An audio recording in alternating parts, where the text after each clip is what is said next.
নমস্কার বন্ধুরা। 2026 সাল যেহেতু রবির বছর, এই রবির বছরে মিথুন রাশি মিথুন লগ্নের জাতক জাতিকাদের কেমন যেতে চলেছে, তাহলে সবার আগে চলে আসি তাদের গ্রহগত অবস্থান নিয়ে।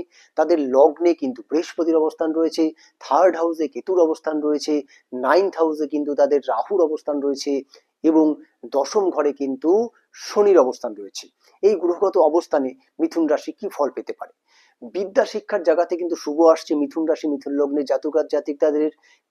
বিদ্যা শিক্ষার জায়গাটা কিন্তু যথেষ্ট শুভ পাওয়া যাচ্ছে। মানসিক চাপ থাকছে তাদের, কিন্তু কোনোভাবে একটা মেন্টালি প্রেশার থাকবে, সে কর্মক্ষেত্রে হোক আর যে কোনো বিষয়ই হোক না কোনো, একটা মেন্টালি প্রেশার কিন্তু থাকছে। অর্থের উন্নতি কিন্তু রয়েছে, অর্থনৈতিক দিক থেকে কিন্তু উন্নতি হবে মিথুন রাশি মিথুন লগ্নের জাতক জাতিকাদের। বিবাহ যোগ তৈরি হচ্ছে, নতুন যারা বিয়ের জন্য চেষ্টা করছেন তাদের কিন্তু 2026-এ কিন্তু বিবাহ যোগ তৈরি হচ্ছে।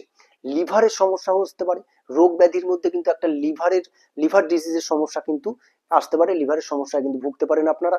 এবং কর্মের জায়গায় মে মাস থেকে, মানে এপ্রিল মাসের পর কিন্তু বৃহস্পতি যেহেতু কর্কট রাশিতে যাচ্ছে, সেক্ষেত্রে কিন্তু মে মাস থেকে কিন্তু কর্মক্ষেত্রে কিন্তু একটু শুভ যাবে। প্রথম দিকে একটু অবস্ট্রাকশন থাকছে, বছরের প্রথম থেকে এপ্রিল মাস অব্দি কিন্তু একটু কর্মক্ষেত্রে সমস্যা থাকতে পারে, কিন্তু মে মাস থেকে কিন্তু মিথুন রাশি মিথুন লগ্নের বেটার যাবে।